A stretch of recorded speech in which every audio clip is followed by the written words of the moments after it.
Hi, everyone. Good afternoon as everyone shuffles in. Thank you so much for joining us, especially given the time of year that it is. My name is Nicole Pilar, and I work with Collegewise. We're so grateful to have you all here for part one of our Counselors Professional Development Series, kind of a partnership between Collegewise and Xello. And our topic today is going to be about letters of recommendation. A couple of housekeeping items. First is this webinar is being recorded, so if at any point you have to leave, no worries. We'll send over a recording and some resources by the end of the week. If you have any questions, we left time at the end for Q&A. So if you could please put those in the Q&A feature at the bottom of your screen instead of chat. I'll definitely make sure that Arun answers those. Feel free to try to stump him. It's always fun. The other big thing I would like to say is this is part one.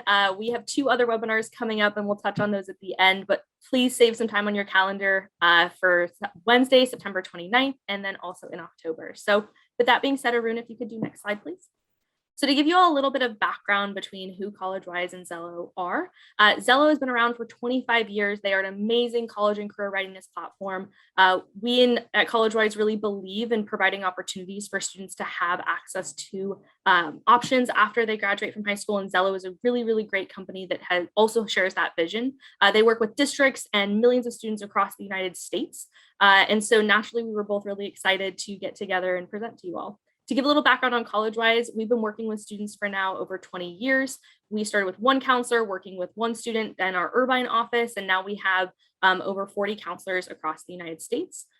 We do work with districts regarding professional development opportunities, but also individually working with students on everything from applications, building college lists, essay work. But really, we love to support students in this process and hopefully lessen the load for you all today as you tackle those hopefully wonderful, but sometimes pesky letters of recommendation. So with that being said, feel free to drop some questions that you have in the Q&A, and Arun, I'll let you take it from here. Great. So as Nicole noted, my name is Arun Punasamy, and I obviously work at Collegewise, which I'll tell you about shortly. But I do want to take this opportunity and say thank you, knowing that I'm speaking specifically to counselors. They have always held a special place in my heart because it was my school counselor who got me on track in high school and pointed me towards my future. And I'm grateful for that. And it's something, Collegewise, yes, we're actually a company of, independent education consultants, IECs, private college counselors, whatever you want to call it. But we also are hugely supportive of school counselors. In fact, one of the things I'm most proud of is Collegewise, we have a partnership with Michelle Obama's Reach Higher initiative, which helps first generation low income students find their way to 2-year, 4-year vocational educational opportunities. And as part of that, we every year give out an Excellence in College Counseling Award. So we care a lot about college counseling and try to support the school counseling profession as best we can. And on a yearly basis, we actually offer some trainings alongside both the Common App as well as Reach Higher. And we're already building out plans for January of 2022. So keep your eye on our social media or Reach Higher or Common Apps, and you'll be able to learn more about that. So my own background, I mentioned my own school counselor, Ms. Patty Peasley. She pointed me towards the University of Chicago, where fun goes to die, if any of you are familiar with it. It was a perfect place for me. I know it's not the college for everyone. I ended up working in admissions there after I graduated. So I was one of those people helping decide who gets in, who doesn't get in, who gets a big fat merit scholarship, and letters of recommendation, of course, were part of the process there. I also ended up then spending several years doing similar work at another party school, Caltech. Amazing place, just remarkable, few places like it on the planet. And I also spent time evaluating applications at UCLA, which did not rely on letters of recommendation in order to make decisions. So I got a real deep sense between those three schools of how decisions are made and how, council letters of recommendation in general are viewed in the process. And so for the past now almost 17 years, I have been at Collegewise. I'm the chief academic officer here, which is a very fancy way, I think, of saying I've been around for a while. I've learned a few things, and part of my role is to support a lot of my other college counseling colleagues here. And I also do a lot of like what we're doing today, kind of getting out and sharing some of the things that our hive mind has put together. We've got, as Nicole noted, we've got about 60 counselors, and many of them come from universities. Many of them come from the school counseling side or CBO side. And so we bring all that kind of wisdom and intellect together into a webinar like this. So with that, I want to kind of pop into the the very starting point. I'm using the Common Apps counselor recommendation as a way to frame things. I recognize that there are other application systems out there. Some of you might be out there in Texas, you have your own system. Some of you may be using the Coalition app, but all in all, everything that I'm sharing today, it's not specific to just the Common App. It's just a singular way for me to frame things. So as you look at this particular slide, I do feel like they put a bit of a lofty weight upon you as counselors when they say share unique insights about your student. I think the word unique is probably, I love the folks at the Common App. I feel like I might need to remind them that may not be the best usage of that, use that word, but it does speak to like what colleges are hoping for when they require these letters of recommendation. They're hoping for some level of insight about a student, peeling back that layer from some of the things that they may not be aware of. And so I want to kind of lay out what the landscape looks like. There are a lot of pieces and parts to the college application. And I think sometimes having a better understanding of where the counselor letter of recommendation, even the teacher letter of recommendation sit within the application process can give you some sense of how it all fits together. And so I've kind of laid it out, roughly speaking, in order of what an admissions officer learns about a student, and then highlighting where the letters of rec come in. And so the first thing that they learn about is the program of study. They're getting a chance to see what courses that student has taken, what courses they are taking. And then, of course, they're getting a sense of that student's grades. So that is something even before they get to your letter of rec, they're going to have a pretty firm understanding of, at least in the classroom, what this student has taken advantage of and how they have how they performed. Continuing on from that, standardized tests. I think you're probably all fully aware at this point that many of the schools in the country have gone test optional, but even last year in the midst of the pandemic, I think about 43% of students to the Common App managed to somehow squeeze in an SAT or ACT score to be part of their application. That number should rise this year, but we also know that nearly all schools are continuing to be test optional. I think the rare exceptions are the Florida public system, I think University of Georgia, but I think the broader Georgia system and the military academies are requiring it. Almost every other school is giving students some room to kind of say, not a strength of mine, wasn't able to take them, and not include them as part of their application.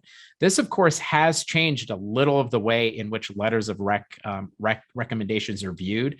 I would argue it's made them even more valuable to the typical admissions officer, and I think that'll become more clear as I continue speaking. They also have a clear sense of the students' extracurriculars. All students are asked to complete a whole range of, here are the activities I'm involved with, here are the titles that I hold, here's how many hours, weeks I spend doing it, here's why it brings me joy, here's why it was challenging, here's what I got out of it. These are all part of the descriptions that they share. They're also aware of awards and honors that these students may have won. So the student who has been part of National Honor Society, CSF for any of you out in California, or some of you working with some real hot shots or familiar with kids winning, science and math Olympiads, things of that sort. The colleges will know that before they get to your letter of rec. And then, of course, there are the essays. There's the personal statement, that 650-word essay. Then there can be those individual school-specific supplemental essays asking, why do you want to come to Duke? Why do you want to come to USC?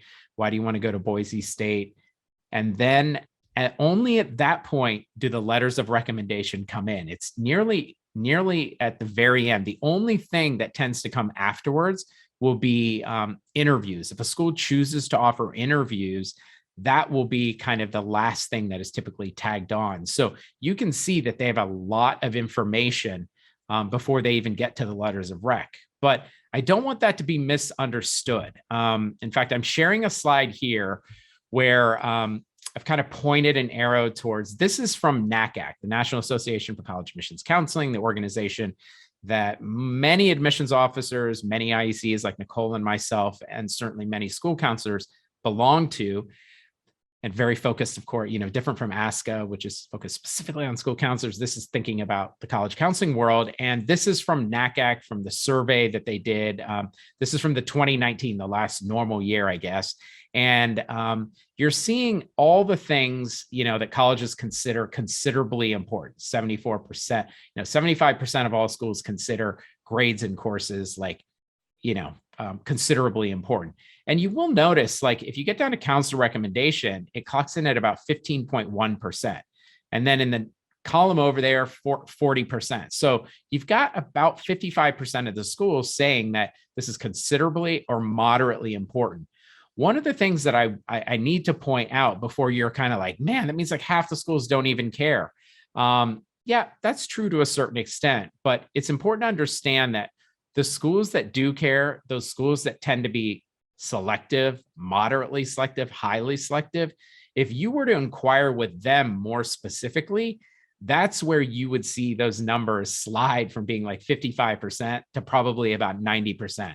And I say that not only having been an admissions officer and knowing how valuable letters of recommendation were, but in continuing to speak to admissions officers, when the test scores went away, this game became another place that they could take a close look and get a sense of, a little bit of a deeper sense of the students. And I think it kind of, it's also worth noting that, counselor, and I'll kind of slide to this next slide here. This kind of raises the question of why do they even ask for these letters of recommendation? And the truth is, in many ways, as you can see, there's so many pieces and parts to this application process. Well, this can be the one place, I heard it once expressed by an admissions officer at an Ivy League school, like the letters of recommendation sometimes feel like the last unvarnished piece of truth in a student's application. And I think what they meant by that was, to a certain extent, we know with the SAT and ACT, students can hire tutors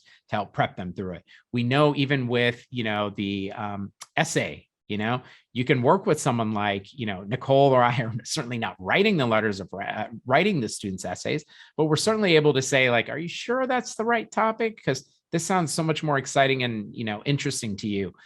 We also know there's, not your high school, but, grade inflation can be a thing. And, there's all these factors that can have like, things that might diminish them in the eyes of admissions officers, but those letters of rec, they continue to place high value on counselors and, the words that they share about their students. So this brings me back to this idea of why, why are they making you as a counselor go through all of that effort? And I mentioned the idea of insight, and right here, and I'm going to highlight this a little bit later. I'm also going to kind of note that we are going to be able, as Nicole noted, she is going to be sharing this out. There's also another resource that I'm going to make sure that we get to you by the end of the week. So if you don't feel like taking notes and you just want to sit back a little bit and enjoy this without having to stress about getting everything down, I promise you what we're going to share out with you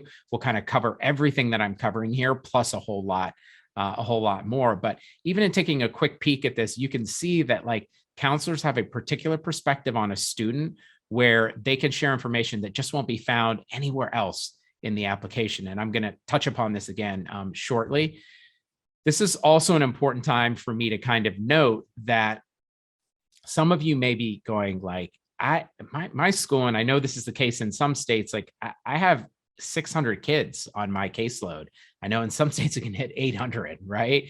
And you may be like, there's no humanly possible way in which I can write letters of recommendation for everyone. It's important to understand that there is this out here. You can state, I will not be sending an evaluation for the student. When I was on the admission side, that was not unusual to see at large public schools for the counselor to say, my role with this student is to help select courses and, provide, be a testing site coordinator, things of that sort. I don't actually know them. And you have an opportunity to explain why if you choose to do so, but understand that like it is entirely within your rights to be like, I mean, this would obviously be an agreement with, you know, your department head and with your school's leadership team to say, we've decided not to. I don't think at a singular level, accounts can be like, yeah, I'm just not doing them this year. But certainly if as an institution, you make that choice, the colleges 100% understand that. So I've mentioned the teacher letter of recommendations. And before I dive deeper into the counselor recs, because I'm not spending a lot of time today talking about the teacher letter recommendations, but I did want to highlight there is absolutely a difference. And I kind of threw these two pictures up because one of the ways that I like to kind of point out how to distinguish, you know, one letter of rec from the other kind of letter of rec is you can kind of think about the counselor letter of rec being a spotlight of sort. You're creating this broader context for the student within their class, within their school, within the history of their school, versus the teacher letter of recommendation is more of a spotlight. It is singularly focusing on that student within perhaps at most the context of either that particular course or that teacher's particular history of teaching students. So again, floodlight versus spotlight. So there are absolutely different expectations placed upon teachers versus counselors when it comes to, you know, the kinds of things that you want to share. And I also want to highlight another difference here is teachers are actually asked to complete this particular grid where they're asked to speak to a number of these social emotional elements. You're not surprised to see stuff like academic achievements, intellectual promise, but they're also asked to speak to things like integrity, reaction to setbacks, concern for others, things of that sort. This does not appear in the school counselor rec. And so again, understand that there is a difference because they're observing these students in a very, in a particular context that you likely aren't as their counselor. So what are the counselor recs looking for on the admission side of things? It's worth reminding at this point, you are providing typically a school profile that is giving like a broad, you know, overview of your school, the courses offered, the extracurriculars, what test scores might look like, the demographics of your school, the community makeup, things of that sort. At the same time, within the letter of rec, it is very helpful for the admissions officer to get a sense of how that student stacks up to other students in terms of both their curriculum and their achievement, which typically means their grades. So if you're working with a student who is an exceptional student, that's actually pretty easy to say, like, the student sets themselves apart from nearly all other students in terms of their program of rigor, right? And then with other students, you can say, this is one of, you know, we're at a fine, you know, public high school. We've got a lot of talented students, and this student sits squarely amidst all the rest of them. And so being able to provide some level of context relative to the rest of the class is important. And there are some ways in which you can do it via some like check boxes that are there and things of that sort with the secondary school report and whatnot. But having it be part of what you share out is also helpful. There's that academic information that doesn't show up on the transcript. So an example of that would be, you know, this student is applying to highly selective engineering programs or is just applying to engineering programs, but perhaps senior year wasn't able to take physics. And that might be a little surprising, like, wait, you're applying to engineering programs and you couldn't do physics. Well, it may turn out at your school, well, that is the only period at which orchestra is offered, is the exact same time as AP Physics. And so the student, after going through orchestra from 5th grade, really wanted to end senior year on a high note by taking orchestra, and perhaps they're taking physics online in a separate class or something of that sort. And that is something that probably, you know, these kinds of like course conflicts and things of that sort, or our school, you know, sometimes, particularly if your school has an unusual curriculum, I'm seeing an increased rise, even at public schools, of integrated science programs where, you know, having worked at Caltech and learned how to really look at a transcript to understand the flow of STEM classes, you kind of see just these blocks of integrated math and science. Well, it's very helpful then to the admissions officer to explain how those blocks might be, how they might break apart, what kind of content is covered in them. So we have a better understanding of like, gosh, is the student actually prepared for the demands of our engineering or STEM focused program? That'd be something that typically wouldn't be right on the transcript, right? And then there's the special circumstances. And I think this is one of these things where, this is going to vary depending on, your relationship with your students, your ability to like, foster a relationship or not foster, depending on caseload. But this is where you're aware, like, gosh, yeah, sophomore year, you'll notice that student got straight B's and C's after having been, and, for the first 3 semesters, a straight A student. Here's why, grandmother lives at home. She, was struck ill by cancer. She was on chemotherapy. My student was the chief caretaker while both parents worked, right?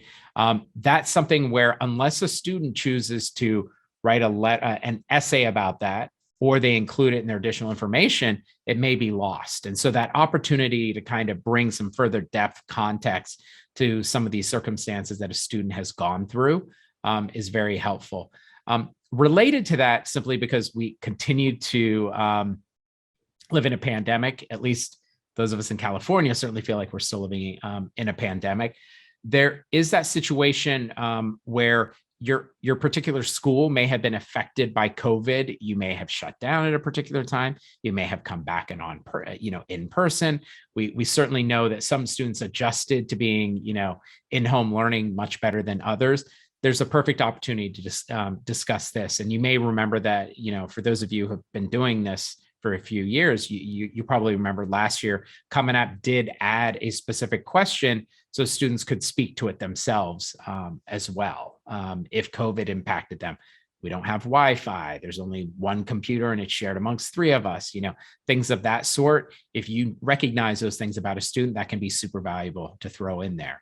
So at a basic level, if a counselor was to share these 3 particular things, it's a pretty great letter of rec, right? I'd be grateful as an admissions officer going, I've learned more about the student. Thank you so much, school counselor, for taking the time to put that together. Now, some of you I know will be at schools where you have much smaller caseloads, whether it's private or public.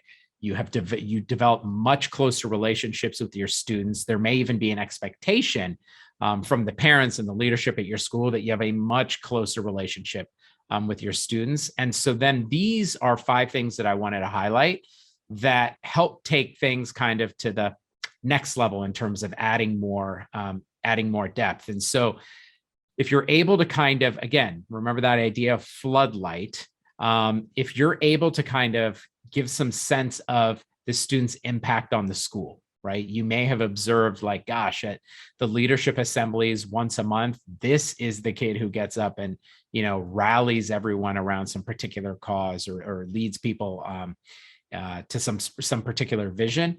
This is an opportunity to talk about that. You're also the person who is, having coffee in the faculty lounge. Some of my favorite letters of rec were those kind of counselors who heard things about the student while hanging out in the lounge. Like, yeah, there's a grumpy science teacher, seems to hate all of his students. But Seth, this is the one kid in the last 5 years I've heard him rave about, right? That's the kind of stuff where the kid was too terrified to ask that teacher to write the letter of rec, but you as a counselor are able to share a little bit more than that student might even be aware of.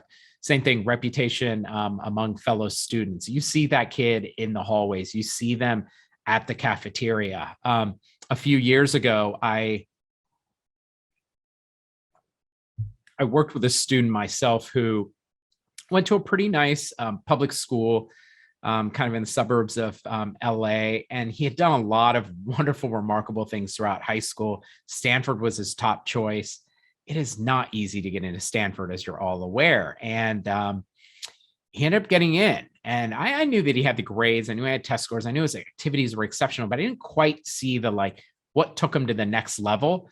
Well, and I actually ended up, after I congratulated my student, but I immediately reached out to a friend who worked in admissions at Stanford. And I said, yo, you got to tell me, how did this student work their way into like your class with an admit rate of like, I think at that time it was like 7%. I think now they've dropped to like 2 or 3.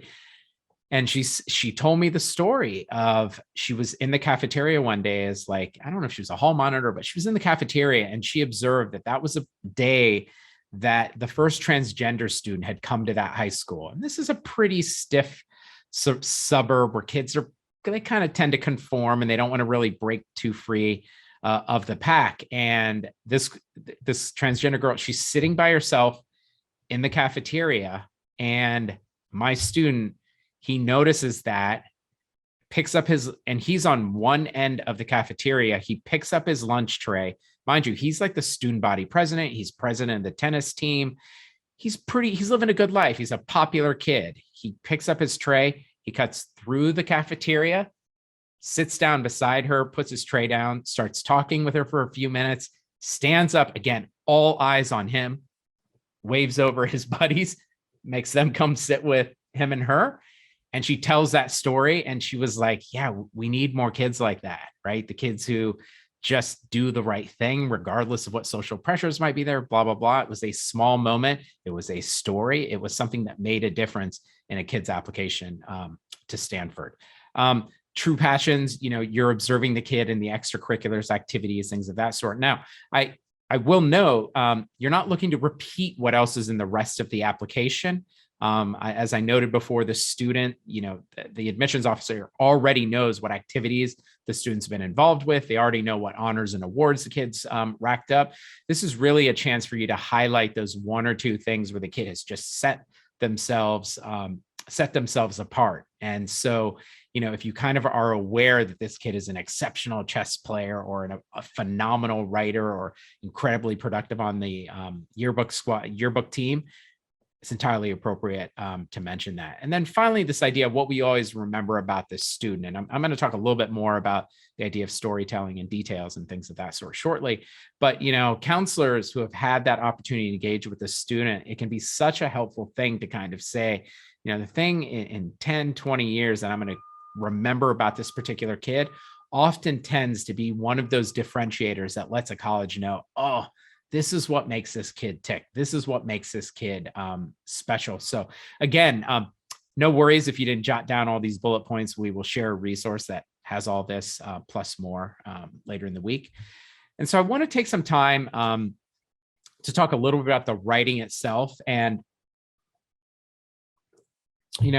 I speak at a lot of high schools to the faculty about how to write great teacher letter of recommendations. And one of the things that comes up so often, particularly from STEM teachers who are not often, but sometimes immigrants themselves, English is a second language. And they kind of pull me aside and they're like, oh, I love my students. I'm just embarrassed that my English isn't that good. And I don't know if I write good essays and I don't want to hold them back. Should I say yes? Should I say no? It is important to stress that certainly being a strong writer is helpful in the process, but it's not critical. I have seen wonderful, wonderful letters of rec that simply through the enthusiasm and the stories with which a teacher or counselor has shared about a particular student, it more than made up for the fact that, it might have, transitions were a little bit awkward. There were a few misspellings and things like that. So if you're someone who worries about your own writing skills or even worry a little bit about some of the teachers who are writing behalf of your students, I can say that you can let that anxiety drop a little bit, because that's certainly not what the colleges are using to evaluate the student. In fact, I often laugh, I get asked a lot, like, what are the letters of rec you really remember? And the dirty secret is, if you talk to most admissions officers, we always remember the terrible ones. You don't tend to remember the ones that really shined. I don't know what that says about the profession, but I remember some of the letters of rec. There was a particular school in Texas where the counselor really looked at these letters of rec as being his personal creative writing exercise. I don't know if he spent weeks crafting each one, but I'm not kidding when I say they could be up to 4 pages long. And they just rambled and they went on, and there were mixed metaphors and blah, blah, blah. And it certainly was easy enough to read and elegant, but man, every single admissions officer out there would have traded that kind of literary prose for a 3-4 paragraph, get to the point and let me know what the highlights of this student are, right? So again, don't worry about the quality of your writing or the length. There are things that are far more important. So what are those things? I'm suggesting a little bit of structure here. This is something over the years here at Collegewise we've developed. As Nicole noted, we've been around for over 20 years. As I noted, we've got lots of former admissions officers here. So we're kind of drawing on that. Sorry, the drawing that comes out of my Ohio upbringing. Opening paragraph, where it is very helpful for you to be able to articulate how exactly you're connected to the student. I think it's often helpful to kind of explain your own background a little bit. I think this is particularly helpful if you've been doing this for a long while, or if you're brand new, if you've been the head, if you formerly worked in admissions. All these help contextualize the information that you're about to share. So having that like crisp, straightforward opening is incredibly helpful, particularly when you can kind of like give it a little bit of a close, that little bit of a preview of what I can expect, the details that you're going to be introducing around this, like, idea that you introduce right there at the beginning. So from there, we kind of move into the body paragraphs. And I want to highlight stories are one of the simplest, easiest ways to write a strong letter of rec. Just those highlighting those quick snapshot type moments. That often is the easiest way for an admissions officer. That, gets back to the English teachers who are like, show it, don't tell it. Right. So again, you as a counselor, I can spend a lot of time explaining what great writing necessarily looks like. But when you have stories about a particular student, I'd encourage you to kind of, to share those when possible, assuming they help put the student in a positive light. I also think, this is a great thing to kind of build in, depending on what systems, various systems you use, making sure that if there are moments that you're having with a student, that you are tracking those, right? You're keeping track of like, I'm gonna have to remember this in a year when I'm writing this student's letter of recommendation. That can be really helpful to kind of build in a little bit of that habit. And then the second point here about qualities, accomplishments, facts, you've got those things, right? I kind of talked about the context, the idea of revealing something that's not showing up elsewhere in the application. You've got some sense of, if it's not always revealing, you're trying to reinforce something. And so, identify those. And again, it doesn't have to be everything. It could just be one or two things. In fact, that's what it's probably going to be for the vast majority of students, is identifying those like 1, 2, 3 things that you're like, I want to be able to talk. I'm going to talk about these at greater length. And then again, getting back to the specifics, the examples, which help illustrate that. So here's an example of, this is an example. Nicole is a nice person. You met Nicole at the beginning. As you could tell, Nicole's a very nice person, but there's a way to go deeper here. And this is an example of a letter of recommendation that brings sharp descriptive detail into it. She never hesitates to smile and say hello to me and to her teachers as she walks through the hall. In one particular, memorable instance during her sophomore year, blah, blah, blah. So again, introducing like these specific moments that an admissions officer, and mind you, admissions officers are reading dozens, if not hundreds of these applications in the course of a day. It can get easy for a lot of this stuff to sound the same. Like Nicole is a hardworking, industrious, and conscientious student. I mean, I'd see that dozens of times a day. And then there is the counselor who dug in a little bit deeper, may not have used that exact phrasing, but actually showed it as opposed to tell me it. So again, when we talk about effective letters, stories are a direct part of that. Here's another example of a student. And again, this can vary, some students you may develop a close relationship with simply because they're in your office for not just college counseling related stuff. And yet when it comes to the college application process, you are the perfect person to kind of give that kid a chance to like rise up. And so, in Tanner's case, this is the counselor saying like, listen, it might not be there in the grades. He's got incompletes. He got a D in geometry. But listen, he's also got a chaotic life. And believe me, your college will give him the chance for a new start towards the life he deserves. That stuff holds a lot of weight within for admissions officers. And again, I recognize not all of you are developing those relationships with your students, but understand that if you do have them and you're sitting there wondering in those dog days of, late October with November decisions and December, maybe even with the winter holidays with January decisions, like, does this stuff matter? Does anyone read it? Oh my goodness. Yes, we absolutely did, right? Go back to my point about the last unvarnished piece of truth in the application. And then of course, there is just the concluding paragraph here, where you can kind of bring it to a close. And this is one of these things, like, you can point to, what is this student's, what's the mark that they've made on your own campus?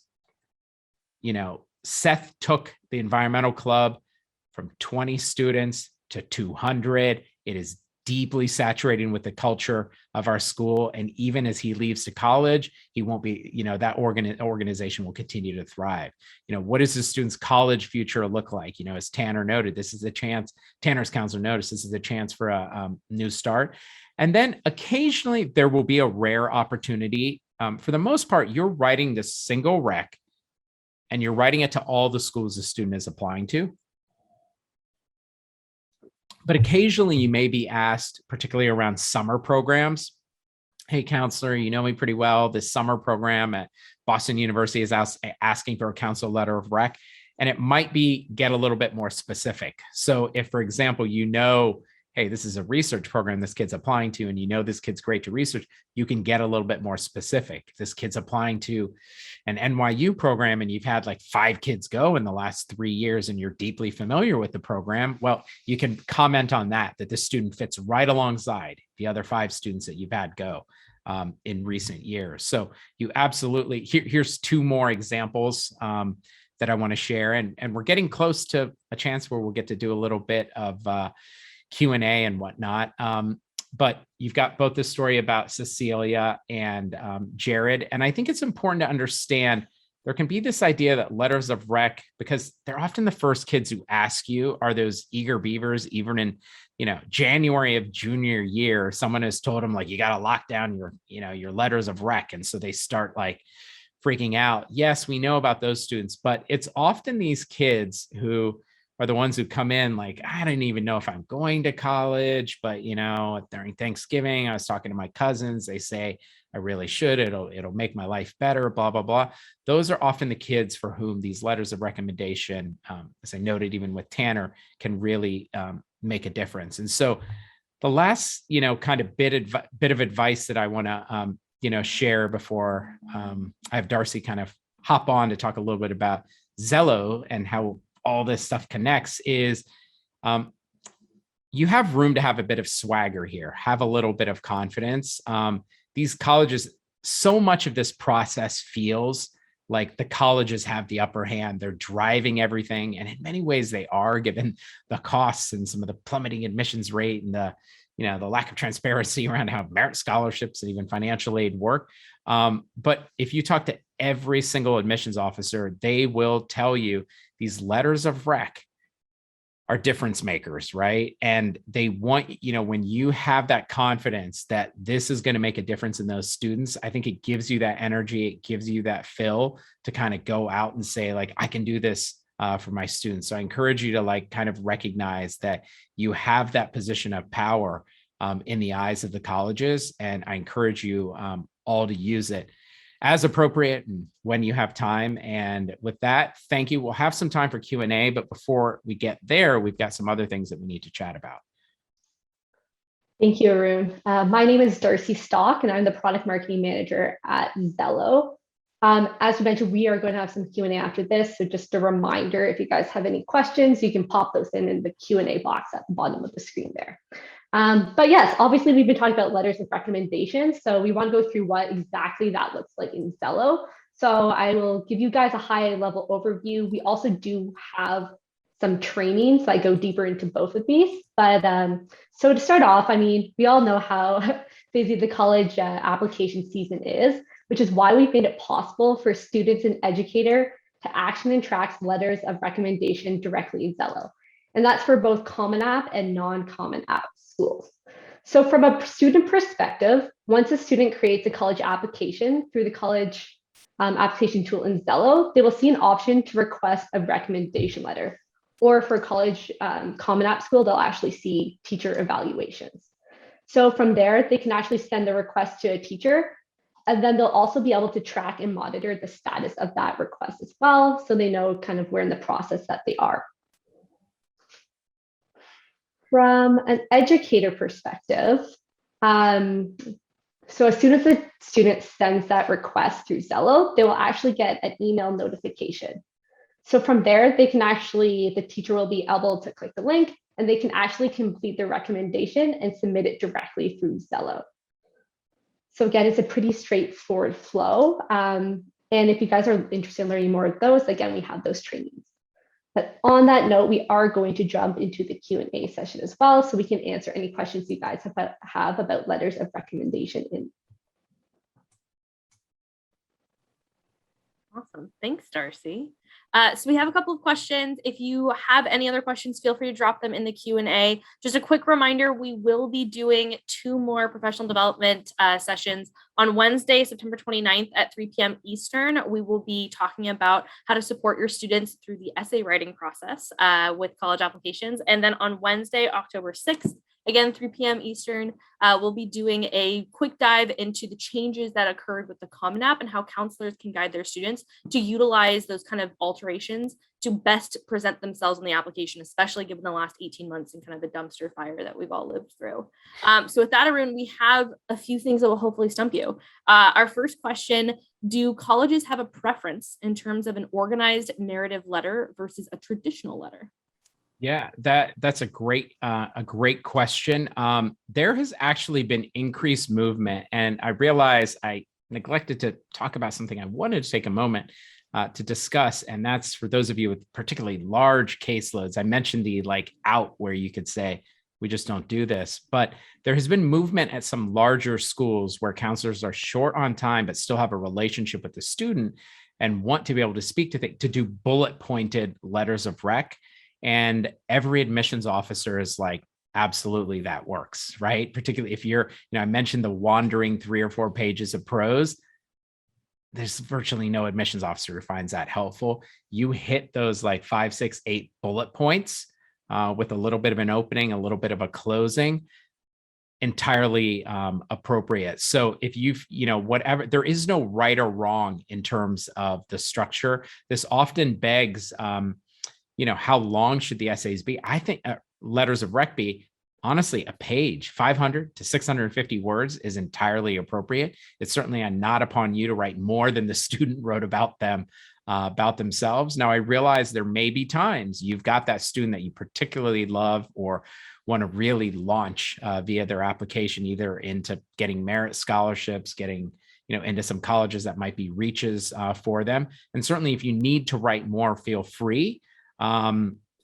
I also think that I also am reminded of that Mark Twain quote, I sorry, my letter's so long. I didn't have more time, talking about, if he could have edited it, it would have actually been shorter. So there may be times where you're like, it's gone long just because I don't have time to edit it down to a page. That's okay. Admissions officers will still do the reading. So broadly speaking, traditional letter, something that's very, bullet pointed, either approach works. And if you kind of poke around, I don't know if any of you are on there's a college admissions counselor CAC Facebook page, and there are actually a number of examples of bullet point folks who have shared here examples of my bulleted letters of recommendation. And I suspect even a quick Google search will pull up some folks who are now approaching it that way. So there are some different ways to write those things if you're stressed on time. The other thing I wanted to note for those of you who have large caseloads, there's a lot of work in putting these letters of recommendation. Even when I mentioned, you have a great interaction with this student, I suggested, hey, put a note in the system about that particular interaction so you can pull on it later. Some of you are like, I don't have time for that, right? It's entirely appropriate for you as a counselor, for you as a group of counselors, your office, to kind of put systems in place. And I'll make sure that on Friday, the College Board actually has like a student assessment. They have a parent questionnaire, things that you can shift some of that responsibility to the families themselves to share the kind of information that you can use to craft a letter that you think would be effective or help advance the student. And so there's nothing inappropriate with setting deadlines. If, there are many schools where if you're applying by November 1st, you need to put that request in by September 15th or October 1st. Because if you ask after October 1st, you're now applying regular decision. That does mean that you're communicating with them even in junior year or towards the end of summer. But there is absolutely nothing wrong with protecting your own well-being by putting structures into place. I think one of the sadder things that I would see in as an admissions officer would be the counselor who probably let the boundaries kind of fall away. And I would see this, like, I'd be evaluating an application in January and it would say something like, I know you asked for this to be on letterhead. That used to be something that we'd ask for when they were traditionally mailed in as a way to prevent fraud. I know you asked for this on letterhead, but this student actually just sent me an email. So I'm writing this, on Christmas Eve before I go join my family. It's not a particularly great letter of recommendation, right? The counselor is not in the mind to write a strong one. They would have been better off, having set up some of these boundaries earlier so that they could either point to the student and say, hey, you didn't ask by this time, or I'll pick it up when my winter break is over. So I'll stop there. Long answer to a short question. I love that answer. I'm a big believer that formatting, especially for the students, and plot twist, this is going to be something that we'll talk about in presentation number 3 with the Common App, is just how formatting can really make a difference when it comes to providing that additional information, especially when we see, some schools like Colgate had a 103% increase in applications last year. Who would have thought that, right? And so that formatting can really help get the information across, but also save that time for the admissions officer. Arun, this is one of my favorites. If a student is fairly average amongst the students you work with, but you believe they have the ability to be successful at the institution, how could we as counselors best support them through our letters? Great question. Yeah, it's a great question. I mean, how to write great letters of recommendation for B students. Frankly, I think the spirit in which you asked that question and the way you even phrased it, if you shared that, like, the student might look average, in our pool, but they are absolutely going to be impactful on your campus. And here's why. You've done your job. I think if you simply state, I have belief, that won't go quite far enough for that average student. I think what you have to do is be able to highlight a few of these things. And in fact, as I mentioned, there's a resource that we're going to share. There's actually a section on what to do with kind of the more, average or B students. One of the things to highlight is that spark you saw, just that moment you saw with that student where you're like, there's something there, right? Particularly in teacher letters of recommendations, we'd see, yeah, he was a C+ student, but I'm going to tell you, when we had them reenact their favorite scenes from Shakespeare, no one did it better. No one was more engaging, blah, blah, blah. Well, yeah, is that going to get you into Columbia? Probably not. But will it get you into a multitude of other less selective public private universities that'd be like, yeah, we need this kid. We're very confident that we can take this kid who has a spark and kind of fan that flame a little bit. And yes, so as a counselor, if you can point out things like potential spark, examples that you saw. And it's worth noting that colleges, it's school and you're admitting students, but you're also building a community, and not every student on the community is going to play the role of being on campus and being a scholar. Some of them are going to be athletes, some are going to be musicians, some are going to be writers and yearbook editors and things like that. So in particular, if you're like, all right, this kid isn't going to light the world on fire in the classroom, but they're going to bring all these other things, on a Saturday night, there's literally no other person who's going to make everyone laugh during finals week than this kid. A lot of colleges have room for that kid. And I think, go ahead, Arun. Well, I was going to say, we're going to follow up with you. I mentioned social media. We're kind of all over social media with Collegewise. It's not that hard to find us on Instagram and Twitter and whatnot. But it's also worth noting I'm not on it because I'm a terrible dancer, but Nicole is actually a TikTok star. So any of you who are young, cool, or just plain hip, if you're on TikTok, you can see Nicole offering a lot of advice and pepper her with questions. So just turning around on you a little bit. Well, speaking of social media, Arun mentioned this in his previous response, the college admissions counselor Facebook group. I love that as a resource. First, please answer the questions if you want to join. You can literally just search it within the Facebook app. It is a wealth of information. There's over 17,000 counselors from all sides of the desk. And I find that there's really great resources there, particularly regarding letter of rec writing. So definitely check that out. We do have one more question kind of going back to the formatting of those letters, Arun. Sure. I'd love some tips for using bullet points in a letter. How much explanation is needed and helpful for each point without turning each bullet into its own paragraph? Or should bullet points be just short phrases? I'll be sure to Google some examples, but thought I'd ask. Oh yeah, no. So I have looked at, I actually did a workshop last year. Wow. God, does time have meaning anymore? I guess it was 2 years ago. And in it, someone was showing bullet, and this was actually an admissions officer. And gosh, some of them were just a sentence. Like, there is no student who is more dynamic and engaged with their schoolwork. He exemplifies intellectual curiosity. Next bullet, right?